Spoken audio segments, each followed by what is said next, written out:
अस्सलाम वालेकुम प्यारे बच्चों। हम नज़म उलुल अज़मी पढ़ चुके हैं।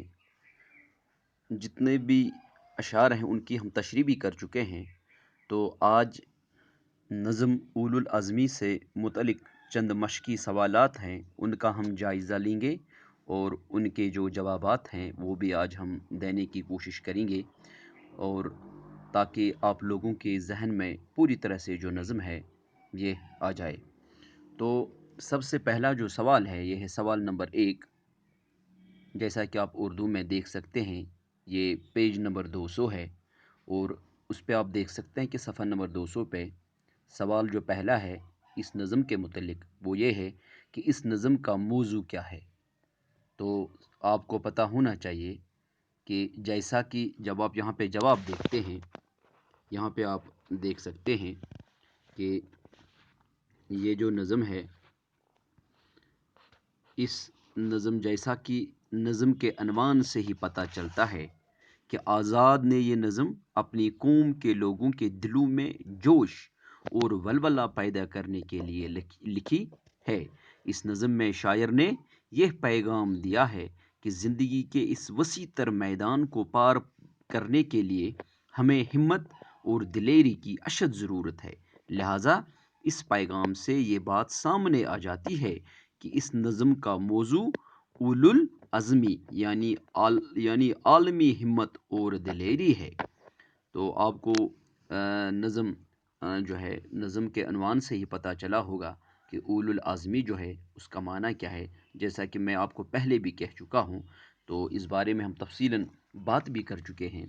तो यहाँ पे भी यही सवाल है कि नज़म जो है इसका मौजू क्या है। मौजू तो इसका उलुल अज़मी है, लेकिन उलुल अज़मी से मुराद शायर की आलमी हिम्मत और दिलेरी है, यानी पूरे आलम के लिए, वो हर एक के लिए हिम्मत और दिलेरी का जज्बा उसने इस नज़म के ज़रिए जो है पैदा किया है, ताकि जुल्म के ख़िलाफ़ जो कौमें हैं वो इकट्ठे होकर जो है जुल्म के ख़िलाफ़ लड़ें।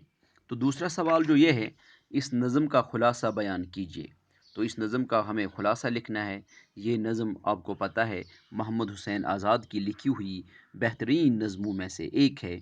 ये जोशीली नज़म आज़ाद ने अपने हमवतनों के नाम लिखकर उन्हें इस बात से बावर कराने की कोशिश की है कि ज़िंदगी एक जदोजहद है, जिसमें कामयाब होने के लिए हमें हिम्मत, जोश और वलवले से काम लेना चाहिए।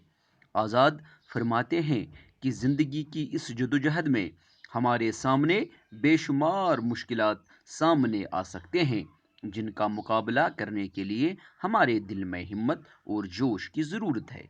इंसान जब बाहिम्मत होके अपनी मंजिल की तरफ रुख करता है, तो बड़े से बड़े दुश्मन को भी अपना सिर झुकाना पड़ता है। राह में आए तूफान इस तरह गायब हो जाते हैं जिस तरह पानी के बुलबुले एक मुख्तसर उरसे के बाद ख़त्म हो जाते हैं। आज़ाद अपनी कौम के लोगों को नसीहत करते हुए फरमाते हैं कि वह लोग कभी तरक्की नहीं करते जिनकी नज़र इनाम व इकराम या मुआवजे पर होती है। इसलिए इस बात को जहन में रखते हुए, मतलब यानी लालच के बगैर, अपनी कौम की भलाई के लिए कमर बस्ता हो जाओ।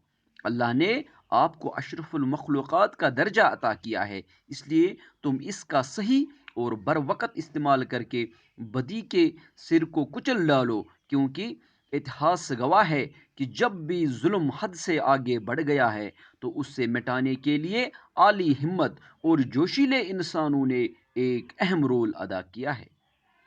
तो ये मुख्तसर सा खुलासा था इस नज़म का कि जो मतलब है इसका, कि इस नज़म के लिखने का क्या मतलब है, और इसमें जो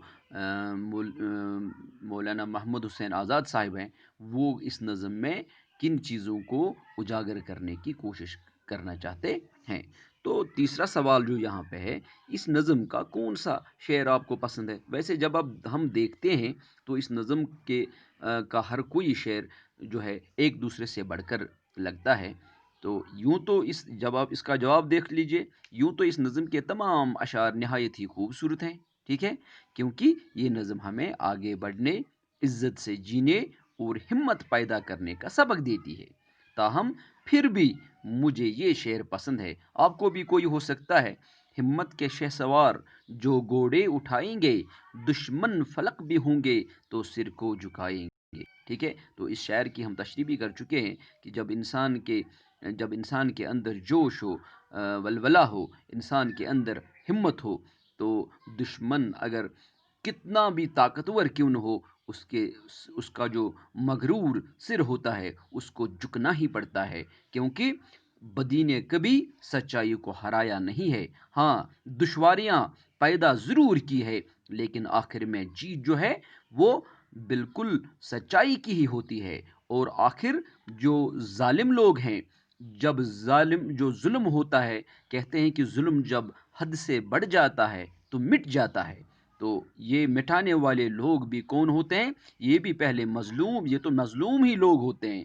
جب وہ ظلم کے خلاف اکٹھے ہو کر لڑتے ہیں تو ظلم کا بالکل جو ہے صفایا کر دیتے ہیں۔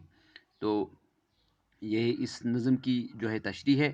تو اگر آپ سوال نمبر 4 دیکھنا چاہتے ہو تو اس نظم میں استعمال شدہ قافیہ چن کر لکھیے۔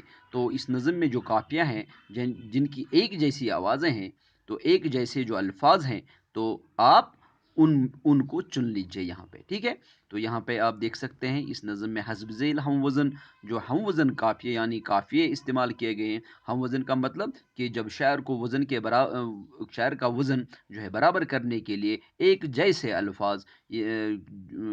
الفاظوں کا استعمال ہوتا ہے تو ان کو ہم قافیہ کہتے ہیں، جیسے میدان، افشان، بیابان۔